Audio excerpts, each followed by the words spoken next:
Gepleyer Azatlyk Radiosu. Hormatly dinleyijiler, eferde siz bilen men Hudaýberdi Hally. Aşgabat Agsuwda emeli partlaýjy ýerleşdirildi. Şu maglumat bilen habarlar gündeligimizi dowam etdirýäris. Paýtagtyň etegindäki Aşgabat Agsuw edarasynyň territoriýasyna howpsuzlyk güýçleriniň synygy maksady bilen ýerleşdiren emeli partlaýjysynyň gözden düşürilmegi sebäpli ençe adam gözüpesinden boşadyldy dip Azatlyk Radiosynyň biri-biriniň aýry ençeme çeşmesi maglumat berdiler. Geçen hepde Türkmen howpsuzlyk gullukları Arşivil etrafyndaky Agyz suwunyň ýygynalyp şähere paýlanýan Aşgabat Agyz suw edarasyna oku türgenleşik maksady bilen emeli partlaýjyny ýerleşdirdiler. Munun ertesi günü howpsuzlyk işgärleri gelip özleriniň synygy üçin ýerleşdiren partlaýjysynyň üstüne açdylar.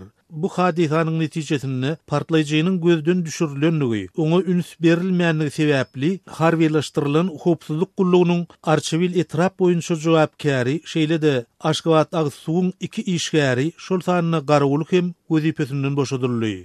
Azatlyk Radiosyna bu wakanyň jikmejikligi barada degişli edaranyň resmiýlerinden nähilidir bir maglumat almak başartmady. Gal berse-de bu oku türgenleşigi Türkmenbaş şäheriniň portuny teraktyň öňüniň alınmagy barada habarlaryň ýa-ýanyna gawat geldi. 28 awgustda Türkmenbaş şäheriniň portuny Türkmenistanyň ýörüýte güýçleri teraktyň öňüne aldylar.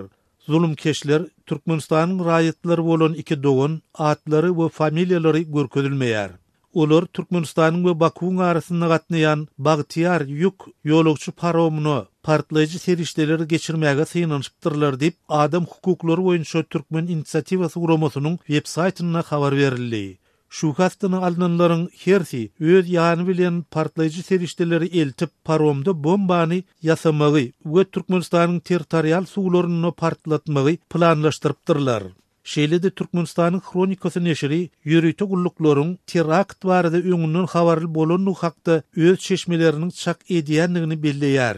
Azatlyk Radiosy bu maglumaty öz çeşmelerini häzirlikçe tasdikladyp ýa-da inkar etdirip bilmedi.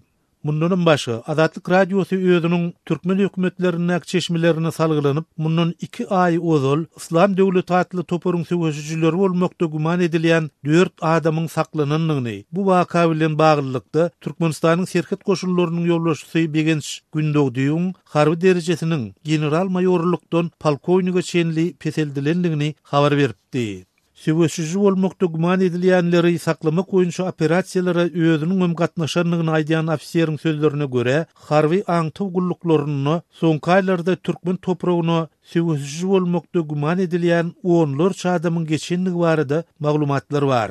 Şeýle-de Azatlyk Radiosu Türkmenistanyň territoriýasyna İslam döwleti toparyna maksus teraktyň ähtimallygy barada daşary ýurt tarapyndan aňtyw maglumatlarynyň berilenligini Türkmenistanyň güýç edaralarynyň çeşmelerini salgylanyp iýun aýyna habar beripdi.